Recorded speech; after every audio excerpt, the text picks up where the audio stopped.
Hello guys, ಮತ್ತೊಂದು mini ವ್ಲಾಗ್ಗೆ ಎಲ್ರಿಗೂ ಸ್ವಾಗತ. ಇವತ್ತು ನಾನು ಸ್ವಲ್ಪ ಜಾಸ್ತಿನೇ ಖುಷಿಯಲ್ಲಿದ್ದೀನಿ. ಯಾಕಂದರೆ ಆಫ್ಟರ್ ಲಾಂಗ್ ಟೈಮ್ ನಾನು ಕಾಲೇಜಲ್ಲಿ ಪರ್ಫಾರ್ಮ್ ಮಾಡ್ತಾ ಇದ್ದೀನಿ. ಜೂನಿಯರ್ಸ್ ಮುಂದೆ ಪರ್ಫಾರ್ಮ್ ಮಾಡ್ತಾ ಇದ್ದೀನಿ. ಯಾಕಂದರೆ ಬಿ ಎಡ್ ಮಾಡಬೇಕಿದ್ರೆ ನಾನು ಕಾಲೇಜ್ ಕಲ್ಚರಲ್ ಸೆಕ್ರೆಟರಿ ಆಗಿದ್ದೆ. ಬಟ್ ಜೂನಿಯರ್ಸ್ ಮುಂದೆ, ಇವಾಗಿರೋ ಬ್ಯಾಚ್ ಮುಂದೆ ನಾನು ಪರ್ಫಾರ್ಮ್ ಮಾಡಿರಲಿಲ್ಲ. ಸೊ ಫೈನಲಿ ಅದೊಂದು ಆಪರ್ಚುನಿಟಿ ನನಗೆ ಸಿಕ್ತು. ನಮ್ಮ ಕಾಲೇಜಲ್ಲಿ ಟೀಚರ್ಸ್ ಡೇ ಸೆಲೆಬ್ರೇಟ್ ಮಾಡಿದ್ವಿ.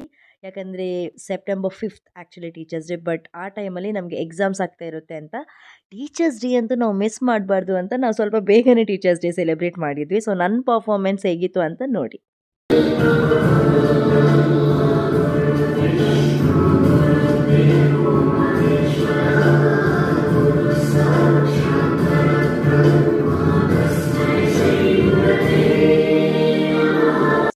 ಎಮ್.ಎಡ್ ಜಾಯ್ನ್ ಆದಮೇಲೆ ನಾನು ಫಸ್ಟ್ ಟೈಮ್ ಈ ಸ್ಟೇಜ್ ಮೇಲೆ ಪರ್ಫಾರ್ಮ್ ಮಾಡ್ತಾ ಇದ್ದೀನಿ. ಸೊ ಅದರ ಖುಷಿ ಬೇರೆಯೇ ಇತ್ತು. ಸೊ ನೆಕ್ಸ್ಟ್ ಒಂದು ವಿಡಿಯೋದಲ್ಲಿ ಸಿಗೋಣ. ಅಲ್ಲಿ ತನಕ ಬಾಯ್.